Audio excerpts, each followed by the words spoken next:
Good evening. Welcome to my home. It is not often that I get visitors from America. It's wonderful. Please, sit down. Make yourselves comfortable. So you are taking...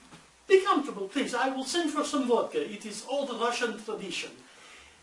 You are making grand tour as literary people, as writers. It is good.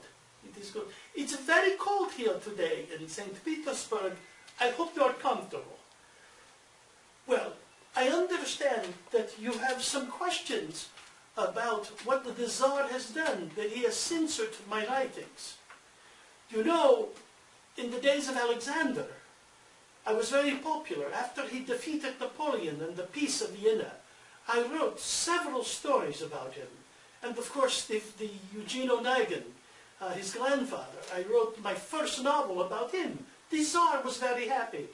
But when he unfortunately died in 1827, his brother Nicholas I, he was not so thrilled about some of the things that I had written. There was a minor revolution, you might say. Some of his army officers wanted another Tsar. They wanted his brother. You know, Nicholas was not supposed to be the Tsar. Alexander has another brother, Constantine, and he did not want to be Tsar. He abdicated his position so the younger brother Nicholas, who no one had suspected would be Tsar, he is an absolutist. So many of the things I have written about the rights of peasants in our country, freeing the serfs, as Catherine wanted to do many years ago, he was very unhappy. So I was called to the court here in St. Petersburg, and I was censored. My writings could not be published. I was not permitted to talk in public. I was even for 2 years sent to my mother's estate in the country. But I love the country. I love it. It is the soul of the Russian people is in the country. Much like in your country, you have the wild Indians, we have the Cossacks. We have Siberia, a great wasteland, but it has beautiful grass. Well, you have Kansas. I suppose it's not so different.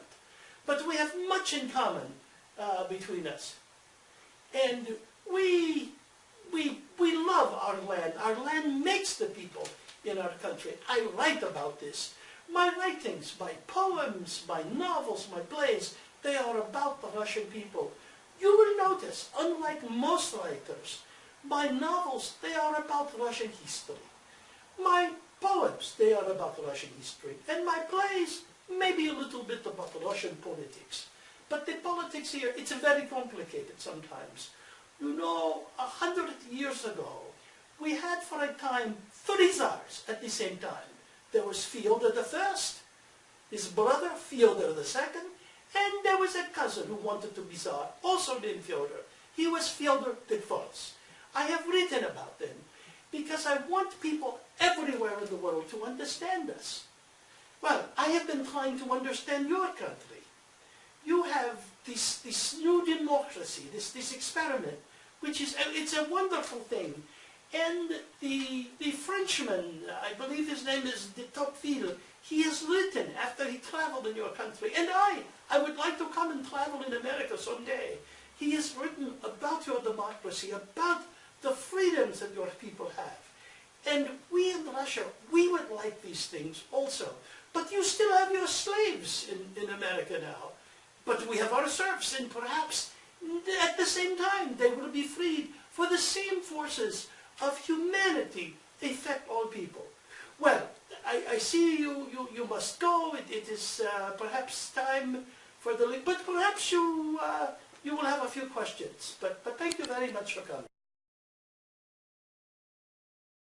Well, yes, Mr. Pushkin, you're a lovely poet, but is there a violent side to you, what with all your duels? But you know, Russia, it is a violent country, but I am not a violent man.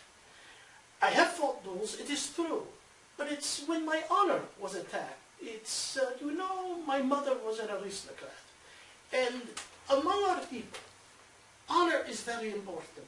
It is impossible to be a member of the Russian court unless you are willing to defend this honor. So I have been called upon several times to do so, And so far, I have been fortunate, Jed. I have not been harmed, and I hope not to have to fight more duels. Mr. Pushkin, you write plays, you write poems, you write novelists. Are you a playwright? Are you a novelist? Are you a poet? It's a very interesting question you ask. I write plays, as you say. I write poems, as you say. And novels, of course.